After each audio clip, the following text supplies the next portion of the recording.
was reflecting on how a lot of times we see the material world, the active, busy world of American culture, for example. A lot of Western cultures are focused on doing. We see them as doing oriented, and we see doing as the way to achieve what we want, achieve happiness. And then in the spiritual realm, there's being. We can imagine like Eckhart Tolle sitting in the park for 2 years, just blissed out in being, or some mystical guru in India just sitting and meditating all day long.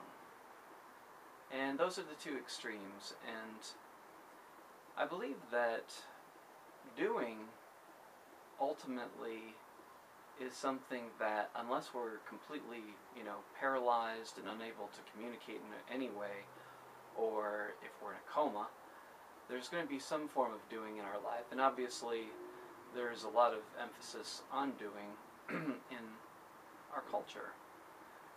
But I like the perspective that Timothy Miller presents in How to Want What You Have, which states that if you've spent a long time practicing wanting, and that you're working towards a goal, when you get to that goal, you've been creating a pattern of thinking that's so oriented around wanting that even if you have a short period of satisfaction that comes from your achievement, you're gonna want to achieve something else, because that's what you've been practicing. The pattern of thinking that you've been forming in your mind is one of wanting, one of desire, and that you see doing as the way to achieve that satisfaction. But again, the satisfaction won't last if you're so conditioned to thinking about getting there. Then that's how you feel. You're always getting there. You're always nearing your goal. But the goal won't satiate you if all you know is wanting. And on the other hand, being is an ideal. It would be nice to just be so blissed out that we're just being. But even if you're mostly a meditative person and just, you don't read, you don't watch TV, you don't interact with other people or whatever, you're probably still going to be doing something, whether it's going to eat or go to the bathroom or go to bed or, check your mail. It's pretty much hard to just be all the time unless you have somebody that's a caregiver. And some people try to achieve that, either consciously or unconsciously, try to get somebody to take care of them so that they can just be. But that creates a burden on another person, and so it's not a very balanced way of being. So there's probably going to be some form of doing in your life, even if you're a very present and being-oriented kind of person. So it's easy to identify with an extreme, such as identifying with being a workaholic or an achiever. It's kind of part of the consumer mentality in which you are to either acquire things, acquire achievements, acquire experiences, such as being in different places, traveling to different places. That kind of consume mentality is very prevalent. And the other extreme is just, finding peace within, not being attached to what's going on around you. Oftentimes, however, I believe the true harmony exists with a balanced perspective.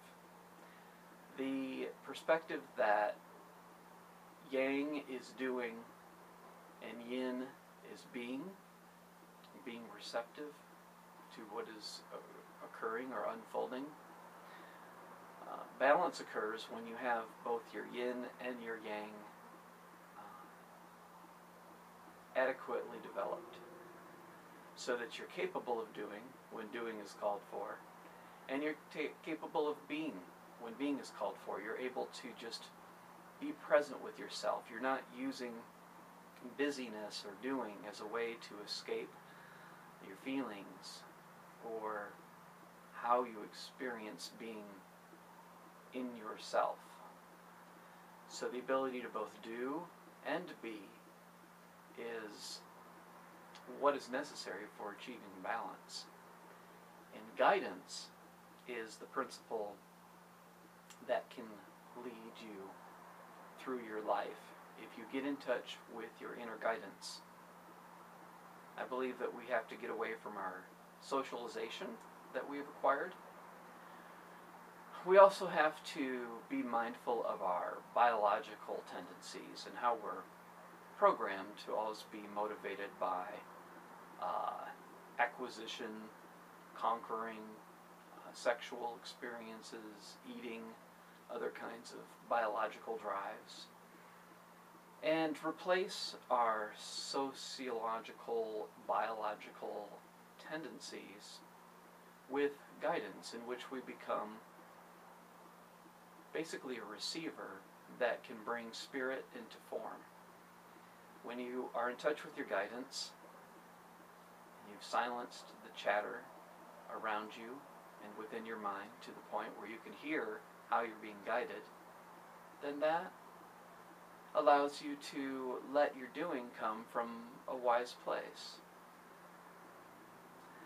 A lot of us here on the planet are to accomplish something, but it might not be in alignment with society's goals whatsoever. It might not be about typical goals that most people have, but there might be more like soul purpose goals. And to get in touch with what those are, you have to receive guidance from within. And then not be resistant or lazy or blocked in terms of putting that guidance into form. You could be guided in this moment to do something or to just be present, but it'll always be there. And I find that it's a great challenge to switch to this way of being guided, because you don't have to figure out what you're going to do tomorrow or 5 years down the road or have a long-term plan. In fact, you have to be open to letting your plan change if you're going to be guided, because what works for you in this moment may very well not work for you tomorrow. And the psychologist George Kelly said that most human behavior is motivated by predictability, trying to make life more predictable. And that makes sense, because we feel more safe when we know we're not going to be without money or food or shelter the next day.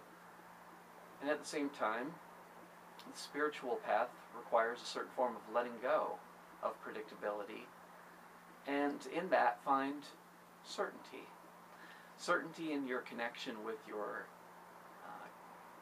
higher self, your connection with your guidance, and trusting that you will be guided in the moment, and that you don't have to think ahead as far as most people do. You don't have to figure out, well, if this person says this, then I'll say that. Or, if this situation falls apart, then this is what I'll do. It may not fall apart. Or the person that you're anticipating saying something may not say that. So you can trust that in the moment you'll be able to respond. That's what being responsible is about, is the ability to respond to what is happening. It's not about behaving in some kind of puritanical way or something like that. It's about trusting that you will be able to respond to what is unfolding in your life. So you can let go and trust that if you're going to be living in the present, which a lot of spiritual disciplines talk about, you're going to be able to respond as necessary as you are guided in the moment, and that you don't need to know what your life is going to look like down the road. As long as you understand what is happening right now and how best to respond to it through doing or being, then everything's fine.